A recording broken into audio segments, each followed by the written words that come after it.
Alors là, on va commencer à attaquer la partie prospection. Tu vas voir que ça va devenir de plus en plus intéressant. Et c'est pour ça que je t'ai un petit peu embêté juste avant à travailler sur ton positionnement, à choisir une verticale et finalement à travailler sur ton avatar client. Donc normalement, si tu as fait toutes ces étapes-là, on va pouvoir attaquer la partie prospection avec la méthode que j'ai créée, que j'appelle la méthode feedback.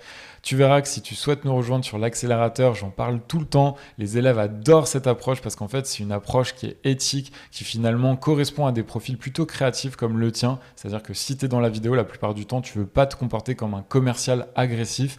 Et forcément, cette méthode feedback, elle est la clé pour réussir à discuter, à engager la discussion avec tout un tas de personnes et finalement réussir à signer de nouveaux contrats sans être ce fameux commercial dont personne n'a envie d'être. Donc, pour attaquer la méthode feedback, donc je vais te l'expliquer un petit peu.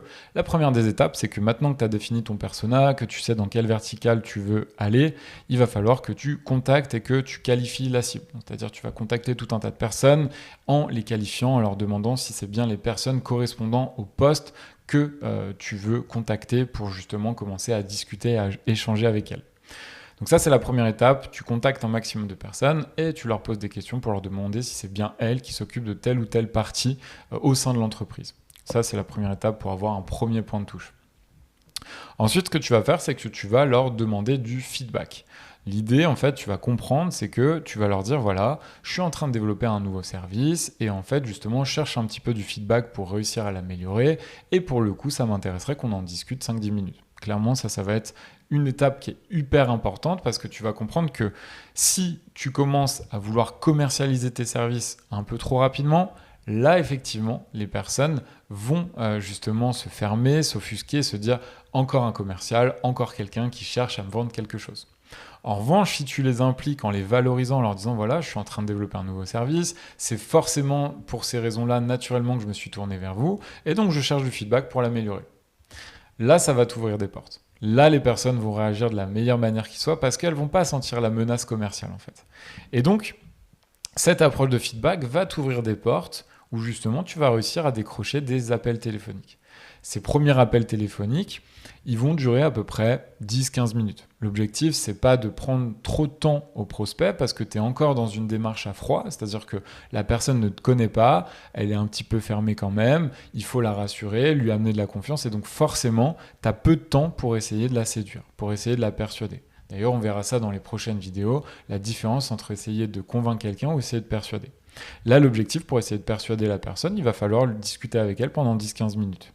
Et donc, à travers cet appel-là, tu vas pouvoir t'intéresser à elle, lui poser tout un tas de questions, essayer de qualifier toujours pareil pour essayer de comprendre si le service que tu es en train de développer finalement répond aux problématiques de cet avatar client, de ce prospect que tu es en train de démarcher. Et finalement, si les deux matchent ensemble, c'est à ce moment-là où tu vas pouvoir proposer une sorte de session de travail qui n'engagera à rien pour aller un petit peu plus loin dans ton processus commercial. Et en fait, en proposant ces sessions de travail, c'est ce qui va te permettre de te rendre chez ton prospect, de lui proposer de discuter avec cette personne-là 45 minutes, par exemple, pour essayer de creuser un petit peu plus en profondeur, essayer de comprendre quels sont les challenges un petit peu de l'entreprise que tu as prospecté, de cet avatar client, et finalement, comment est-ce que tu pourrais solutionner ces problématiques avec le nouveau service que tu es en train de développer.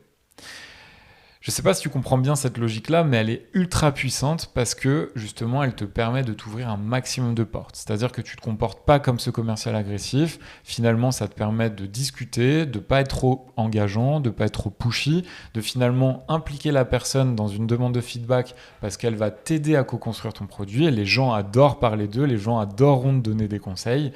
Finalement, tu vas décrocher des appels téléphoniques, tu vas pouvoir discuter avec eux, humaniser un petit peu, leur donner aussi un peu de valeur, créer en fait ce contact humain.